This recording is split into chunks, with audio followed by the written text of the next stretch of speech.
The most important thing that the West needs to know about Islam today is that it has a political character, and that it is not simply a religion, but it is a religion or a belief system that mandates warfare against unbelievers for the purpose of establishing a societal model that is absolutely incompatible with Western society.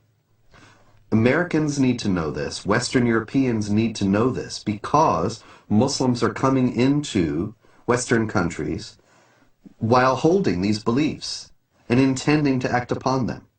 They are the motivations behind modern terrorist activity, and they are the goals of millions of Muslims in the United States and around the world. We need to know this so that we can protect ourselves. But unfortunately, because of political correctness and because of media and general government unwillingness to face the sources of Islamic terrorism, these things remain largely unknown. Islamic fundamentalism is a sleeper cell in America. A good point, a good case in point, is the story of Saladin. Saladin is a great hero in Islam. Saladin was the one who defeated the Crusades. There was a treaty that's supposed to be happening between the Crusades and Saladin. And the story goes as follows. The Arab mediator came to Saladin and said, the Quran says that if they concede to peace, then concede to it. Which means that if the enemy wants peace, let's have peace. Which is a verse you can find directly in the Quran. And Saladin responded with a great answer when he stated to the guy, you are an Arab and I'm a Kurd. You should know the Quran better than I. Don't forget the Quran also says, why should we concede for peace when we have the upper hand? So you find both verses in the Quran. Peace, you concede to peace when you are the weaker party. This is why you hear the term hudna. Hudna is a peace treaty, ceasefire.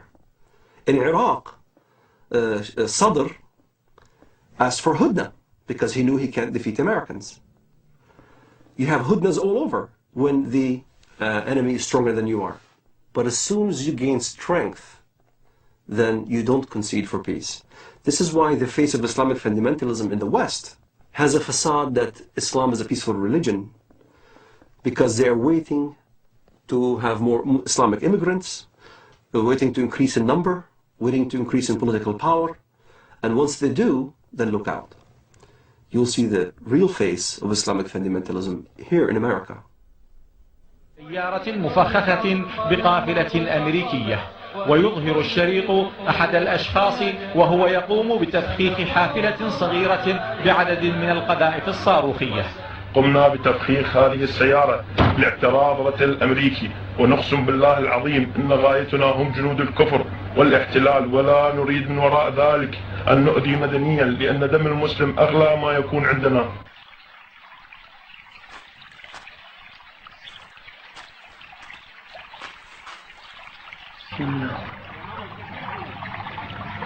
الله أكبر الله أكبر الله أكبر الله أكبر الله أكبر.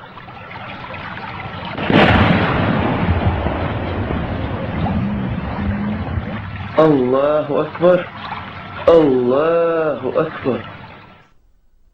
It's unfortunate, but there is no negotiating with the jihadists. There is no striking a deal with them.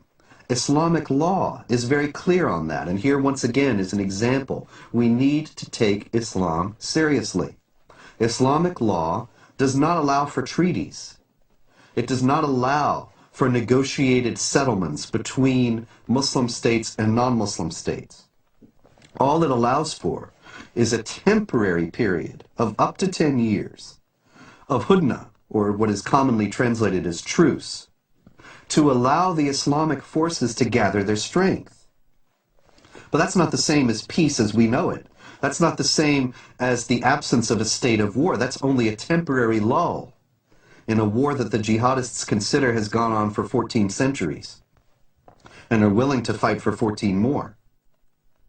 So when you meet, in fight, jihad in Allah's cause, those who disbelieve, smite at their necks, till when you have killed and wounded many of them, then bind a bond firmly on them, take them as captives.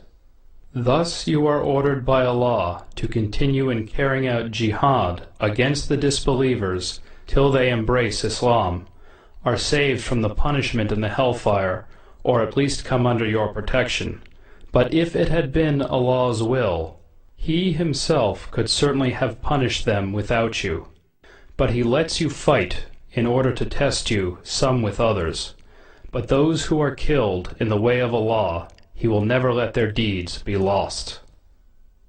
In Islamic thinking, the world is divided into the House of Islam, where Islamic polity has been established, where Allah rules supreme, and the House of War, which is the rest of the world. This dichotomy is reminiscent of other totalitarian ideologies, and most explicitly communism. Both communism and Islam seek the end of history in this world. The end of history will come when either the whole of our planet becomes Darul Islam, or else when the proletarian revolution brings the avant-garde of the working class to power all over the world, which will be the end of state, the end of money, and the end of class oppression. In both cases, it is possible to have a period of truce. It is possible to have what would be called in modern parlance peaceful coexistence. But that peaceful coexistence is a tactical ploy and not a permanent solution. Allah's apostle said, I have been ordered to fight with the people till they say, none has the right to be worshipped but Allah. If we consider that if only we changed our policies toward Israel, and if only we changed our policies toward Iraq, or changed our policies toward something else, if only we hadn't taken out the Mossadegh regime in Iran in 1953, and other things people have said to me, these ideas are ridiculous. They're based on a fundamental misunderstanding of the motives and goals of the jihadists. This is not a conflict that was created with the creation of the State of Israel, or a conflict that was created when American armies went into Iraq. The global jihad has gone on without interruption, without significant interruption, since the 7th century. And it only declined in force and activity at periods when the Islamic world was too weak to prosecute it. The question now that we have to ask ourselves is, do we want to preserve our Judeo-Christian values and our own civilization, or do we choose to go toward a dimitude, an enlarged dimitude in Europe, which will engulf the whole of Europe? Maybe not America, but America will be isolated because it will have to deal in geopolitics with the Islamized demi-Europe. And these are problems that have to be taken into consideration by Europe in themselves, in choosing their identity and their future, freedom or dimitude, and by American also. In order to defend itself against the onslaught of global jihad, which is coming in the century ahead, I have no doubt of that, the West would need to redefine itself and to say what exactly is the geographic and cultural space to be defended, and in the name of what. Defending it in the name of a tepid, lukewarm ideology of multiculturalism is impossible.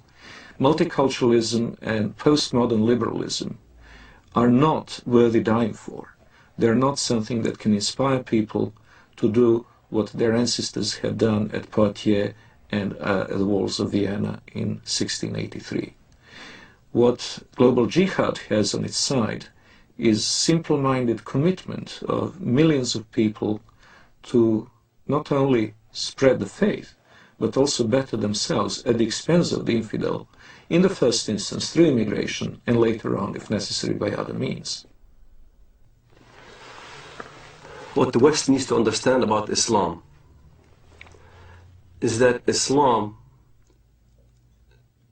has the potential of replacing the dangers that we just kind of did away with, Nazism and communism. Like Nazism and like communism, Islamism, the end justifies the means. There is no respect for national borders, and the whole ideology is to promote their way of thinking and promote their way of life throughout the entire world. That's what's being taught in the Middle East. That's what's being coming out from all the jurisprudence in Al-Azhar, in Saudi Arabia, and all throughout the Muslim world, is that Islam will conquer and will continue to conquer until it triumphs, until everybody in the world says there's no God but Allah and Muhammad is his prophet. أنصحكم لله يا أمريكا ويا بريطانيا ويا أنتم